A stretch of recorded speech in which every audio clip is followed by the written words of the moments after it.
आज का नया चैप्टर हमारा है parliament and the making of law, यानी संसद और कानून निर्माण। तो इस चैप्टर में बेसिकली हम संसद के बारे में पढ़ने वाले हैं। तो चलो हम चैप्टर शुरू करते हैं। सबसे पहले जो चैप्टर स्टार्ट हो रहा है आपका इस एक इमेज के साथ हो रहा है। ये इमेज जो दिखा रखी है ये पार्लियामेंट की है। नया पार्लियामेंट जो बना है उसका ये इमेज है, यानी नए संसद का ये एक चित्र है। ठीक है, देख सकते हो आप। तो इस चैप्टर में सारे जो इम्पोर्टेंट पॉइंट्स हैं वो हाईलाइटेड हैं, जो आपके नोट्स बनेंगे, और बाकी हम एक बार क्वेश्चन आंसर लास्ट में देखने वाले हैं। तो जो चैप्टर स्टार्ट हो रहा है वो एक क्वेश्चन के साथ हो रहा है, व्हाई शुड पीपल डिसाइड, यानी कि लोगों को तय करने की ज़रूरत क्यों है।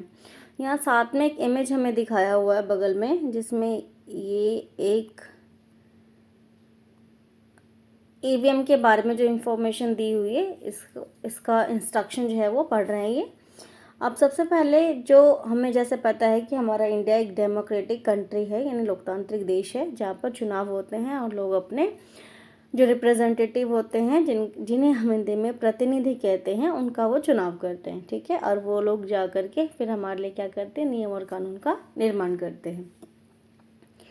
तो सबसे पहले जब इलेक्शन स्टार्ट हुए थे जो 1950 में, हम जानते हैं कि पहला 1947 में हमारा इंडिया जो है वो आज़ाद होता है, और उसके बाद जो पहला चुनाव है वो 1951 में होता है। ठीक है, 1951 में जो फर्स्ट इलेक्शन होता है उसके बाद से लेकर के 2004 तक जो चुनाव हुए हैं, मतलब 2004 से पहले तक जो चुनाव हुए हैं उसमें बैलेट पेपर का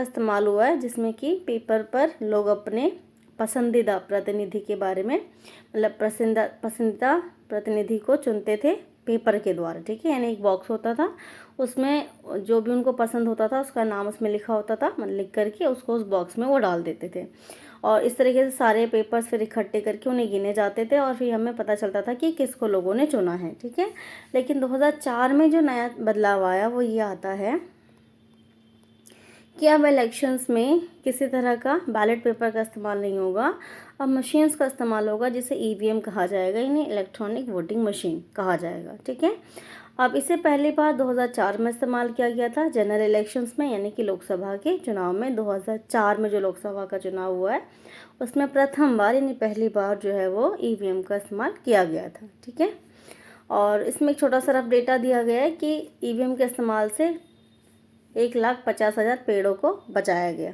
ठीक है, तो अभी हमने ईवीएम के बारे में पढ़ लिया। तो यहाँ से आपके दो चीज़ें इंपॉर्टेंट है, तो ईवीएम की फुल फॉर्म आपको पता होना चाहिए, और ईवीएम पहली बार इंडिया में कब इस्तेमाल हुआ बड़े लेवल पर, इन जनरल इलेक्शंस में, तो 2004 में इस्तेमाल हुआ, ये आपको पता होना चाहिए। ठीक है, अब हम अपना चैप्टर शुरू करते हैं।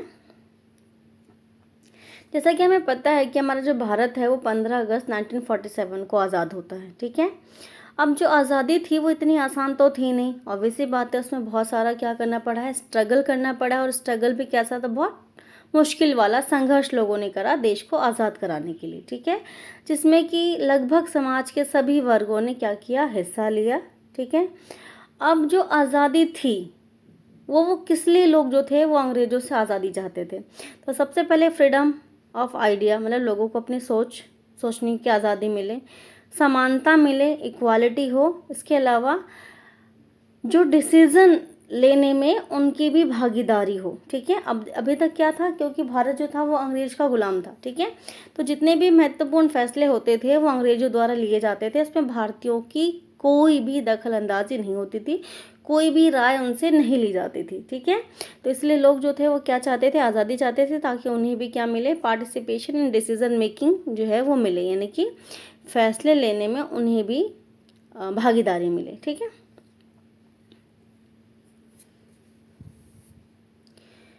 इसके अलावा अब ये इतना आसान नहीं था, खैर ठीक है, इसके लिए बहुत बड़े लेवल पे संघर्ष किया गया। और एक यहाँ पर पॉइंट है आपका कि 1885 में इंडियन नेशनल कांग्रेस जो है वो बनी थी, यानी कि जो आज हम जिसे कांग्रेस पार्टी के नाम से जानते हैं, वो कब बनाई गई थी, 1885 में बनाई गई थी। INC इसका शॉर्ट फॉर्म हुआ, यानी इंडियन नेशनल कांग्रेस। ठीक है, अब ये जो पार्टी थी आज़ादी के लिए ऑब्वियसली बात है लड़ रही थी, यानी आज़ादी दिलाने के लिए हर एक संभव जो है वो प्रयास कर रही थी। ठीक है, इसके अलावा क्या होता है, 2000 गवर्नमेंट ऑफ इंडिया एक्ट आता है 1909 में, यानी 1909 में भारतीय गवर्नमेंट ऑफ इंडिया यानी कि गवर्नमेंट ऑफ इंडिया एक्ट आता है, जिसमें क्या बोला गया कि allowed for some elected representation while these early legislature under the British government were in response to the growing demand of the nationalists, they did not allow for all adults to vote nor could people participate in decision making। ठीक है, इनकी यहाँ पर लोगों को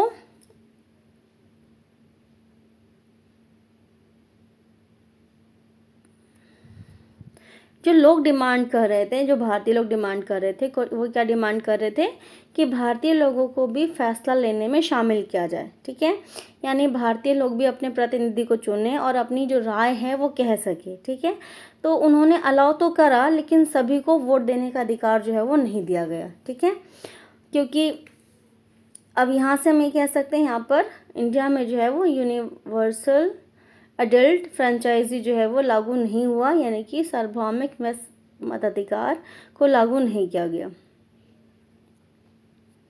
इसके अलावा the experience of colonial rule as well as participation of different people in the struggle for freedom left little doubt in the mind of the nationalists that all people in independent India would be able to participate in decision making। ठीक है, यानी कि जो आज़ादी के लिए जो लोग संघर्ष कर रहे थे, उनका जो मुख्य उद्देश्य था वो ये भी था कि स्वतंत्रता के बाद सभी लोगों को जो है वो डिसीजन मेकिंग में हिस्सा लेने का मौका मिलेगा।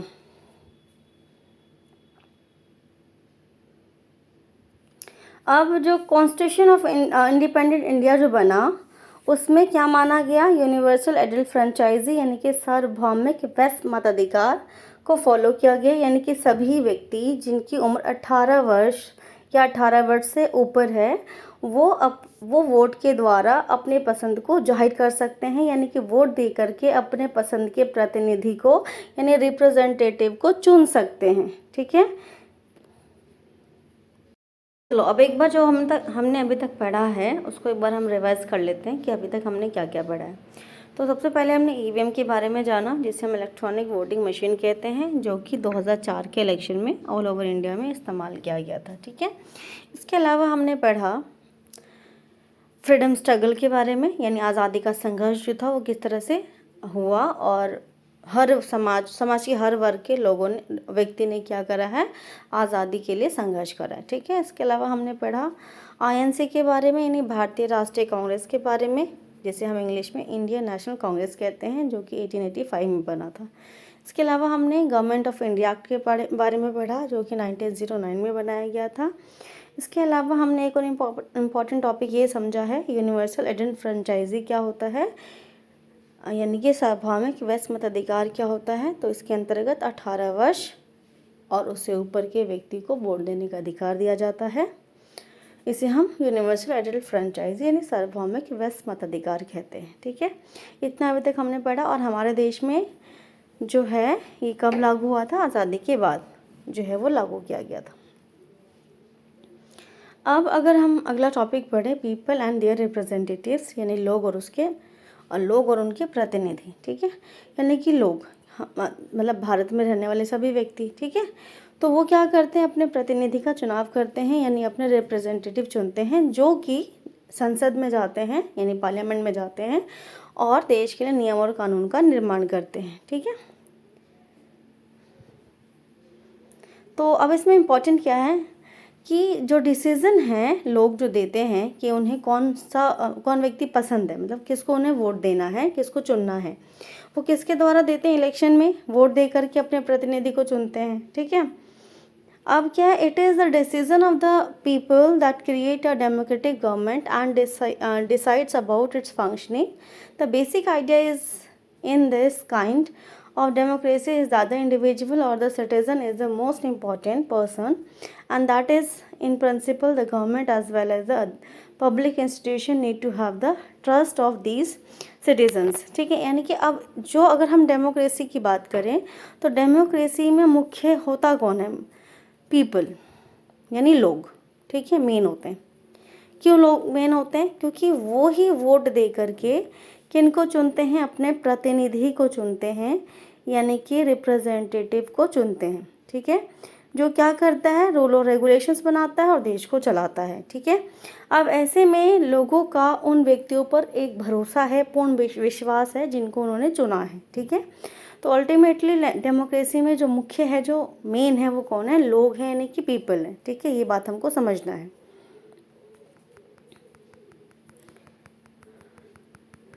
इसके अलावा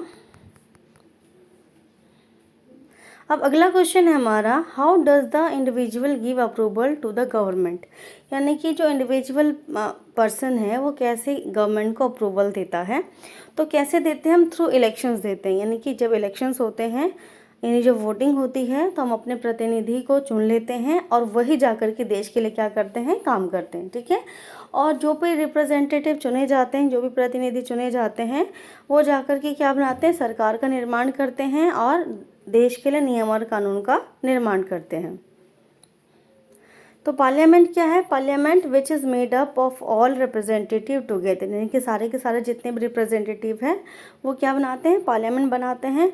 control and guides the government, government को कंट्रोल करते हैं, उनको गाइड करते हैं। इसके अलावा in this sense people through their chosen representative form the government and also control it, यानी कि जो लोग हैं वो इलेक्शंस के थ्रू अपने रिप्रेजेंटेटिव को चुनते हैं, जो क्या करते हैं? सरकार बनाते हैं और उसको कंट्रोल भी करते हैं, यानी गवर्नमेंट को कंट्रोल भी करते हैं, ठीक है। तो यहाँ से हमने क्या क्या सीख लिया कि लोकतंत्र में लोग कितने महत्वपूर्ण हैं। वो वोट दे करके अपने प्रतिनिधि को चुनते हैं, प्रतिनिधि जो है वो पार्लियामेंट में जाते हैं, सरकार का निर्माण होता है और देश के लिए नियम और कानून जो है वो बनाए जाते हैं। एक छोटा सा टॉपिक समझना है, स्टेट गवर्नमेंट और सेंट्रल गवर्नमेंट, यानी कि राज्य सरकार और केंद्र सरकारें क्या क्या होती हैं। तो जैसे कि सरकार है यानी गवर्नमेंट है, तो दोनों ही क्या होते हैं? गवर्नमेंट ही होते हैं, लेकिन दोनों का जो पावर है वो अलग होती है और थोड़ा सा डिफरेंस है दोनों के बीच में। तो पहला हम समझने वाले हैं स्टेट गवर्नमेंट, जिसे हम हिंदी में राज्य सरकार बोलते हैं, ठीक है। तो जैसे कि हमने पहले भी पढ़ा हुआ है, राज्य स्टेट्स यानी क्या होते हैं? तो हर स्टेट की जो गवर्नमेंट होती है, यानी कि हर एक स्टेट की जो गवर्नमेंट जो जो उस राज्य को चलाती है, उस स्टेट को चलाती है, उसे हम बोलते हैं स्टेट गवर्नमेंट, ठीक है। इसके अलावा जो सेंट्रल गवर्नमेंट होता है, यानी सीजी समझो आप, सेंट्रल गवर्नमेंट यानी कि केंद्र सरकार, जो कि पूरे देश को चलाती है, यानी कि पूरे देश को चलाने का जो कार्य है वो किसके द्वारा किया जाता है? केंद्र सरकार के द्वारा, यानी सेंट्रल गवर्नमेंट के द्वारा किया जाता है, ठीक है। अब आप इसे याद रखने के लिए ऐसे याद रख सकते हो कि स्टेट गवर्नमेंट में सीएम होती है, यानी चीफ मिनिस्टर होता है, और जो हमारा सेंट्रल गवर्नमेंट होता है यानी केंद्र सरकार, उसमें पीएमजी होते हैं, यानी कि प्रधानमंत्री होते हैं, जो पूरे देश को चलाने का कार्य करते हैं। आप ऐसे याद रखने के लिए याद रख सकते हो, ठीक है। लेकिन बेसिक डिफरेंस तो यही है कि जो स्टेट गवर्नमेंट है वो अपना राज्य चलाती है और जो केंद्र सरकार है वो पूरे देश को चलाने का कार्य करती है, ठीक है। तो ये छोटा सा टॉपिक आपने समझ लिया। इसके बाद आपको ये वाला क्वेश्चन करना है जो आपकी बुक में दिया हुआ है कि the decision of Indian government to maintain peaceful relationship with China. अब यहाँ पर जो गवर्नमेंट डिसीजन ले रही है कि चीन के साथ हमें शांतिपूर्ण संबंध बनाना है, तो ये काम जो है वो सेंट्रल गवर्नमेंट के द्वारा किया जा रहा है, क्योंकि चीन एक देश है और भारत सरकार भी एक देश है, मतलब भारत एक देश है। तो भारत की सरकार ने ये फैसला किया है कि चीन के साथ हमें शांतिपूर्ण संबंध बनाना है, ठीक है।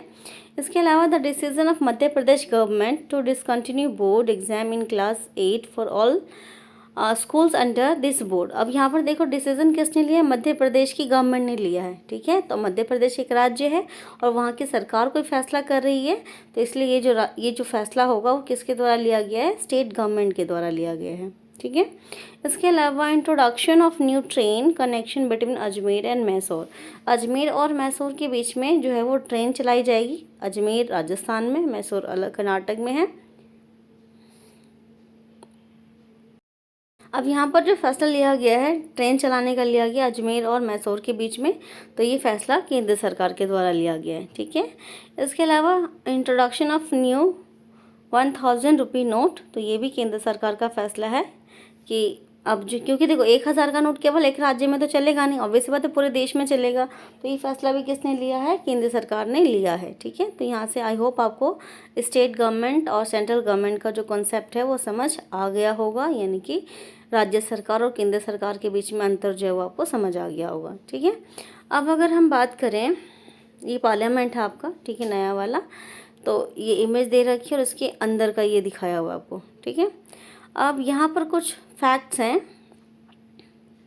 द पार्लियामेंट ऑफ इंडिया, जिसे हम संसद कहते हैं हिंदी में, क्या है, एक सुप्रीम लॉ मेकिंग इंस्टीट्यूशन है, यानी कि सबसे ऊंची सर्वोच्च कानून निर्माण करने वाली संस्था है। यानी कि जो पार्लियामेंट का जो मुख्य कार्य है, जो मेन काम है, वो क्या है, कानून का निर्माण करना, यानी कि लॉ बनाना। ठीक है, इसके अलावा इसके 2 हाउसेज होते हैं। ठीक है, यानी कि 2 सदन है इसके, लोकसभा और राज्यसभा।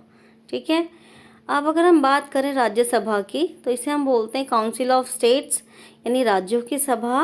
और इसमें कुल कितने मेंबर्स होते हैं, तो 250 मेंबर्स होते हैं इसमें। और जो इसके चेयरमैन होते हैं वो कौन होते हैं, वाइस प्रेसिडेंट ऑफ इंडिया। ठीक है, अब अगला टॉपिक, अगला जो फैक्ट हमारा वो है लोकसभा के बारे में। तो लोकसभा को हम क्या बोलते हैं, हाउस ऑफ पीपल बोलते हैं। इसमें टोटल 543 मेंबर्स होते हैं। और ये किसके द्वारा प्रिसाइड होता है, मतलब किसकी अध्यक्षता में होता है ये, तो ये स्पीकर।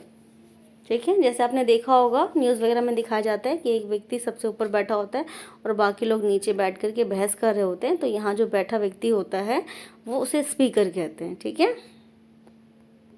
जो बाकी लोग हैं जिन्हें हम एमपी कहते हैं, जो क्या करते हैं, जिन्हें किसने चुना है, लोगों ने चुना है।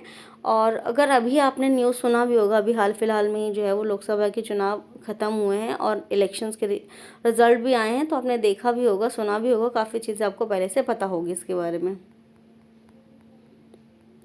अब अगला टॉपिक जो हमें पढ़ना है वो पढ़ना है हमें रोल ऑफ पार्लियामेंट।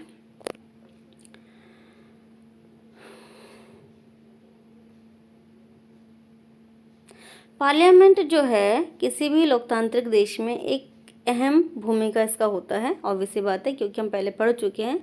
क्योंकि जो पार्लियामेंट होता है वहीं पर देश के लिए नियम और कानून का निर्माण जो है वो किया जाता है। ठीक है, तो the parliament in our system has immense power because it is the representative of people. ठीक है, यानी कि यहाँ पर क्या है, जो पीपल के रिप्रेजेंटेटिव होते हैं, यानी जो लोगों के प्रतिनिधि होते हैं वो बैठते हैं, तो इसलिए ये बहुत क्या है, महत्वपूर्ण है। Elections to the parliament are held in the similar manner as they are for the state legislature।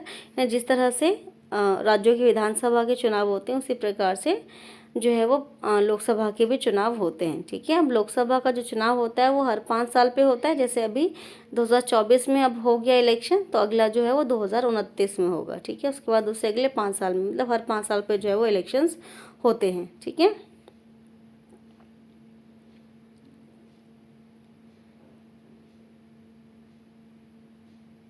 ठीक है, अब जो पूरे देश के जो लोग हैं वो अपने रिप्रेजेंटेटिव को यानी अपने प्रतिनिधि को चुनते हैं। ठीक है, और जो कैंडिडेट्स होते हैं वो अलग अलग पार्टी से चुनाव लड़ते हैं और जीत करके क्या बनते हैं, एमपी बनते हैं। और ये देखो आपको एक दिखाया हुआ रिजल्ट 2019 का। ठीक है, कि भारतीय जनता पार्टी बीजेपी की कितने मेंबर्स जीते हैं, 303।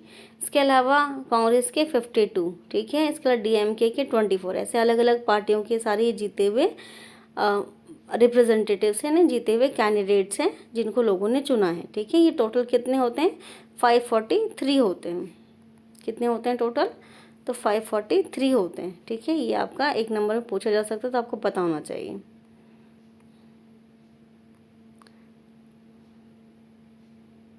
ठीक है, और इलेक्टेड मेंबर्स को, यानी कि जो लोकसभा का जो चुनाव होता है उसमें जो जीता हुआ व्यक्ति होता है उसे क्या कहा जाता है, एमपी कहा जाता है, यानी मेंबर ऑफ पार्लियामेंट, यानी सांसद। ठीक है, अब अगला जो टॉपिक है, to select the national government, यानी कि अब जो लोकसभा का चुनाव होता है बेसिकली उसमें एमपी चुने जाते हैं, यानी रिप्रेजेंटेटिव चुने जाते हैं, जो कि क्या करते हैं, सरकार का निर्माण करते हैं। ठीक है, अब जो टोटल सीटें होती हैं बच्चों 543 सीट्स होती हैं। ठीक है, तो जीतने के लिए किसी भी पार्टी को 272 से ज़्यादा सीट जो है वो चाहिए होती है। जिसके 272 से ज़्यादा लोग जीत जाते हैं उसकी सरकार बनती है। देखो ये आप यहाँ पर एग्जाम्पल भी देख सकते हो।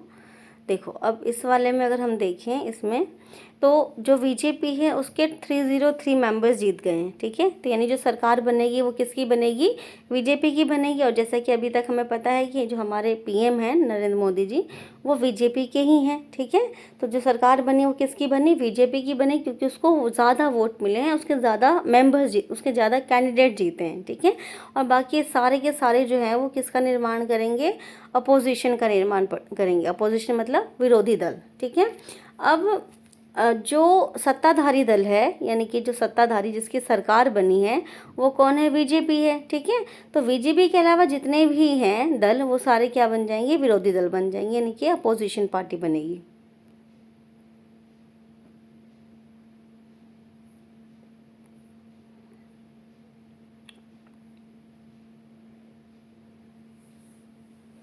अब हमने पहला काम पढ़ा है पार्लियामेंट का कि वो कानून बनाती है। अब दूसरा जो फंक्शन है इसका वो है सेलेक्ट करना एग्जीक्यूटिव को, यानी कार्यपालिका को चुनना। ठीक है, जैसे कि हमने पढ़ा हुआ है सरकार के 3 अंग होते हैं। ठीक है, एक होता है लेजिस्लेचर, ठीक है, जिसे हम बोलते हैं विधायिका, एक होता है आपका एग्जीक्यूटिव, एक होता है जुडिशरी। ठीक है, तो अगला एग्जीक्यूटिव जिसे हम कार्यपालिका बोलते हैं हिंदी में, और थर्ड है जुडिशरी।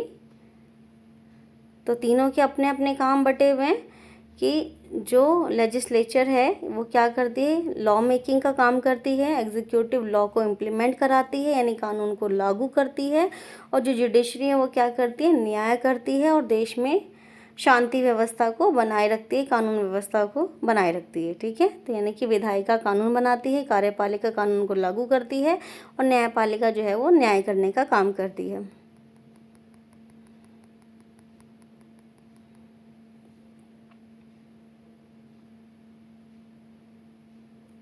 अब अगला है हमारा, the prime minister of India is the leader of the ruling party in the Lok Sabha.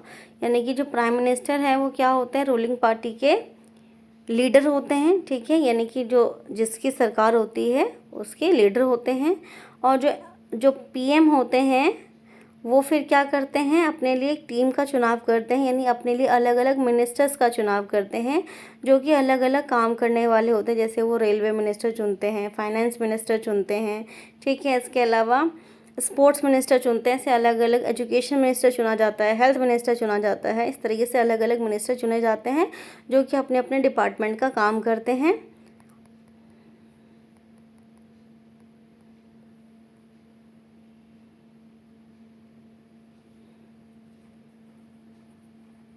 ठीक है, अब कई बार क्या होता है, ऐसी स्थिति आ जाती है कि किसी भी पार्टी को जो है वो मेजॉरिटी नहीं मिलती, यानी बहुमत नहीं मिलती है। ठीक है, यानी कि कोई भी पार्टी जो है वो 272 सीटें नहीं ला पाती है। तो ऐसे में 2 या 2 से ज़्यादा पार्टी मिलकर के सरकार बनाती है। ठीक है, यानी कि अब मान लो, जैसे सपोज करो, एग्जाम्पल देती हूँ आपको, बीजेपी की मिल गया मान लो 200 सीट्स आए हैं। ठीक है, कोई और पार्टी है मान लो उसको मिल गए हैं 50 सीट, और कोई और पार्टी है मान लो उसको मिल गए 65 सीट्स। तो ये तीनों मिलकर के जब सरकार बनाएगी तो इस तरह की जो सरकार बनेगी उसे हम क्या बोलेंगे, कोलिशन गवर्नमेंट बोलेंगे, यानी गठबंधन की सरकार बोलेंगे। ठीक है, तो अभी तक जो 2019 तक जो सरकार थी, मतलब 2019 में जो सरकार बनी थी वो कोई कोलिशन गवर्नमेंट नहीं थी, क्योंकि वहाँ पर प्रॉपर बीजेपी को जो है वो मेजॉरिटी यानी कि बहुमत मिला हुआ था। ठीक है, लेकिन अभी जो 2024 का इलेक्शन हुआ है, अगर आपने इलेक्शन के रिजल्ट्स देखे होंगे तो उसमें आपको क्लियर हुआ होगा, इस बार जो है वो क्या बना है, भारत में कोलिशन गवर्नमेंट बना है, यानी कि गठबंधन की सरकार बनी है, क्योंकि किसी भी पार्टी को जो है वो पूर्ण बहुमत यानी कि 272 सीट्स नहीं मिल पाया। ठीक है।